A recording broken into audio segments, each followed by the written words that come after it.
Oke, baik Pak SBY. Ini sekarang kita pindah ke isu kawasan ya Pak, khususnya ASEAN. Ya, Bagaimana Bapak melihat begitu ya ASEAN hari ini di tengah situasi geopolitik yang semakin terpolarisasi dan rivalitas Amerika Serikat dan Tiongkok tentunya ya. Apakah kawasan ini masih menjaga netralitasnya Pak?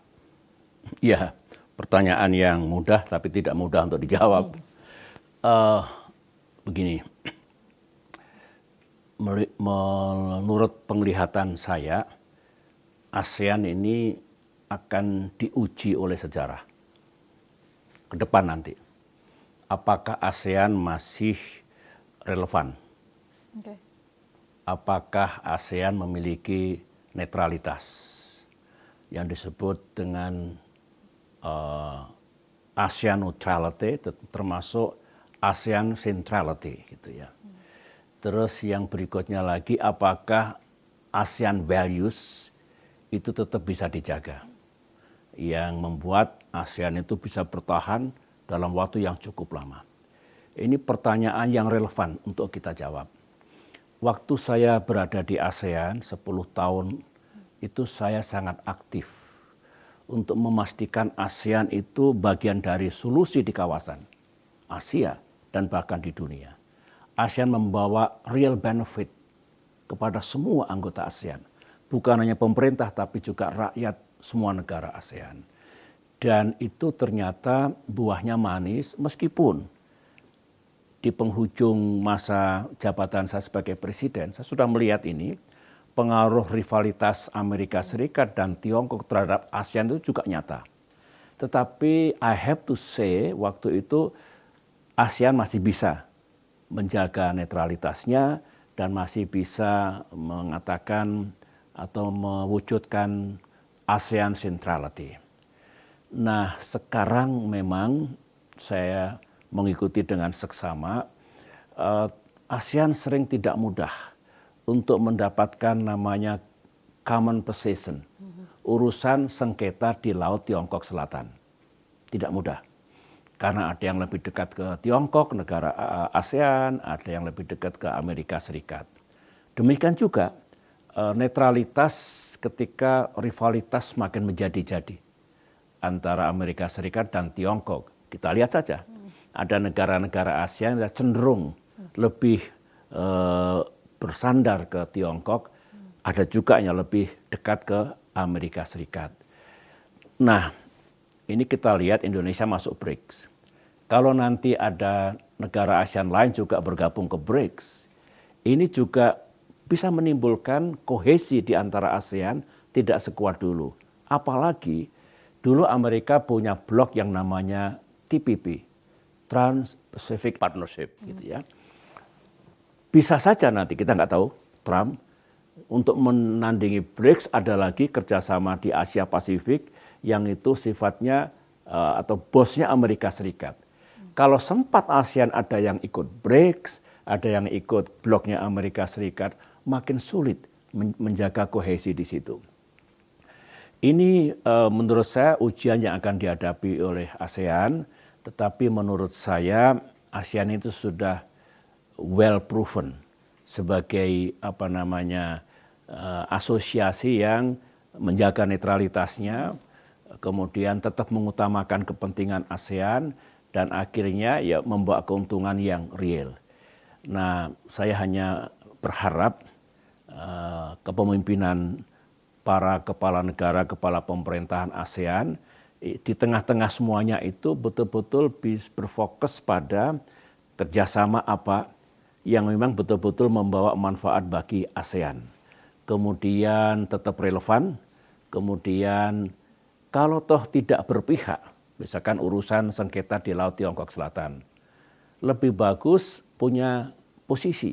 Misalnya dalam menyelesaikan sengketa di Laut Tiongkok Selatan, ASEAN berharap dijalankan secara diplomasi, secara politik, tidak dalam penggunaan kekuatan militer, menghormati hukum-hukum internasional, dan sebagainya. Itu bisa.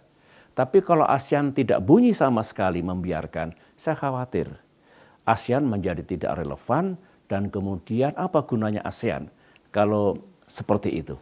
Ini harus saya sampaikan, tetapi saya masih punya harapan ASEAN bisa kembali ke jati dirinya.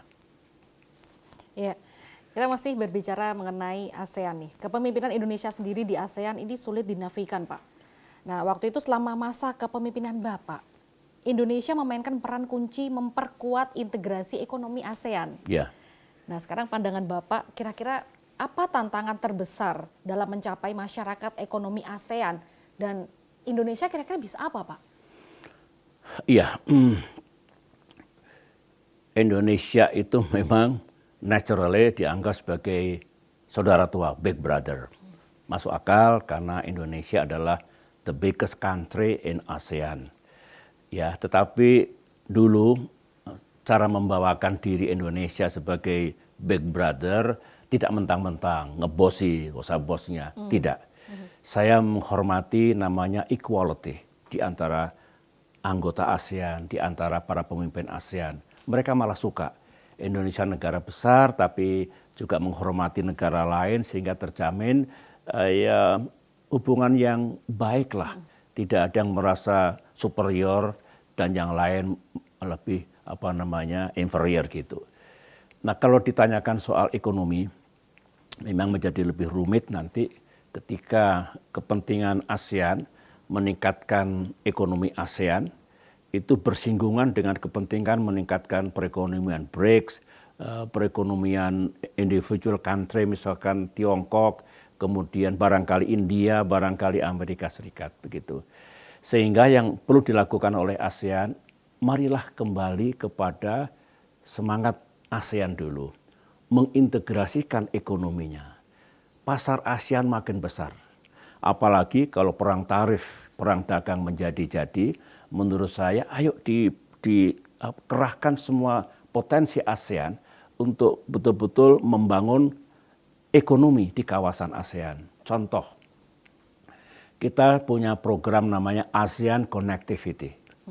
Membangun bukan hanya infrastruktur tapi juga yang lain-lain sehingga secara ekonomi ASEAN menjadi pasar bersama. Pasar yang makin kuat, meningkatkan connectivity.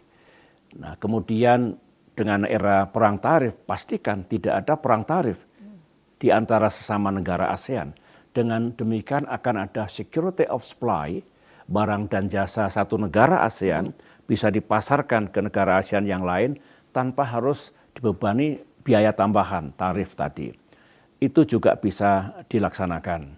Kemudian misalkan menghadapi pasar-pasar yang akan berubah di sana sini, harapan saya ASEAN juga cerdas, memastikan mengamankan pasarnya, kemudian dengan kebersamaan dengan menjadi masyarakat ekonomi ASEAN, semua itu bisa dibikin lebih mudah, lebih murah, lebih lancar. Ya. Jangan ada urusan tarif dan non-tarif barriers namanya. Itu juga bisa dilaksanakan dan saya punya keyakinan ya meskipun nanti akan ada komplikasi. Ini kepentingan ASEAN dengan kepentingan BRICS dan kepentingan yang lain-lain. Tapi saya masih punya harapan kita sudah punya Asian way of doing business dari generasi ke generasi sejak tahun 1967 hingga sekarang. Jadi ASEAN siap betul menghadapi perubahan dunia yang menurut saya agak dramatis ini sehingga tetap menjaga bukan hanya netralitasnya, tapi juga efektivitasnya sebagai blok baik ekonomi, politik maupun budaya. Luar biasa. Oke, Pak, kita sama-sama tahu ya kalau ASEAN punya prinsip non-intervensi dan konsensus dalam menyelesaikan masalah. Apakah prinsip ini menjadi tantangan dalam menyelesaikan konflik yang berlarut-larut di Myanmar?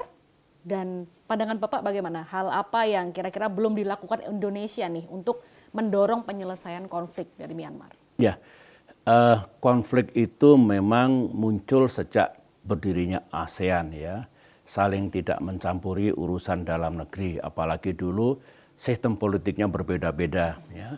Sejak ASEAN berdiri ditambah lagi ASEAN 6 menjadi ASEAN 10 ya. Ada masuk kemudian Vietnam, Laos, Kamboja, Myanmar gitu. Tetapi begini, tolong dipahami bahwa dalam piagam ASEAN yang baru, New Charter of ASEAN itu disahkan tahun 2008. Saya terlibat aktif melalui tentu delegasi kita dalam merumuskan piagam ASEAN yang baru itu. Nah, dalam piagam ASEAN yang baru tahun 2008 memang masih ada prinsip non-interference, non-intervention, tidak saling campur tangan urusan dalam negeri sesama anggota ASEAN. Tapi prinsip itu disandingkan dengan prinsip yang lain. Jadi bukan berdiri tunggal, ada prinsip sandingannya yaitu ASEAN menghormati atau memperkuat demokrasi, menghormati the rule of law dan good governance, menghormati hak-hak asasi manusia dan fundamental freedom, dan menghormati hukum internasional. Artinya apa? Dua prinsip itu tolong dilihat secara bersama, cari jalan tengahnya. Ini yang baru, jadi tidak boleh berlindung, berdalih, tidak boleh saling mencampuri.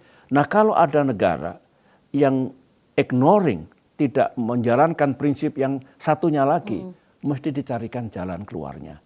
Jadi menurut saya tidak harus ASEAN menghukum Myanmar, mempenalti Myanmar, bukan itu. Tapi bersama-sama Myanmar cari jalan keluar agar ini ada solusi yang baik. Tidak baik bagi Myanmar, tidak baik bagi ASEAN kalau masalah ini belum ada solusi yang bijak, solusi yang tepat. Tepat untuk Myanmar, tepat untuk ASEAN, dan tepat untuk dunia. Saya ingin memberikan contoh kalau ditanyakan Indonesia bisa berbuat apa. Begini, dulu tahun 2005, baru 1 tahun saya menjabat, saya mempelajari tentang isu Myanmar. Karena dunia boleh dikatakan mencekalnya, memberikan sanksi dan sebagainya. Saya bilang, tidak bagus kalau ini terus berlanjut. Saya cari pendekatan. Rupanya Myanmar itu merasa dunia itu memaksa Myanmar harus segera menganut demokrasi. Apalagi demokrasi yang liberal, yang ala negara lain dan belum tentu cocok sama Myanmar.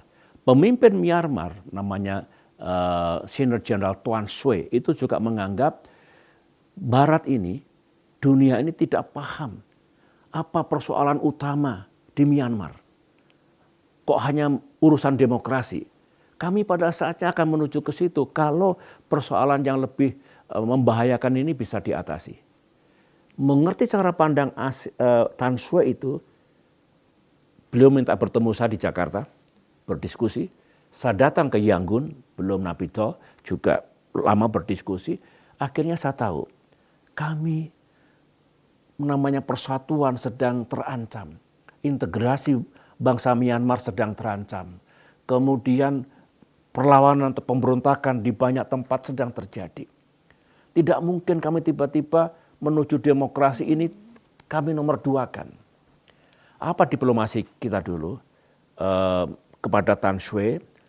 Bapak Tan Swe, Indonesia sangat mengerti pentingnya keamanan nasional, persatuan nasional, integritas bangsa. Karena kami juga pernah mengalami dulu. Oleh karena itu Indonesia mendukung penuh usaha untuk menyelesaikan urusan dalam negeri Myanmar. Tan Swe lega.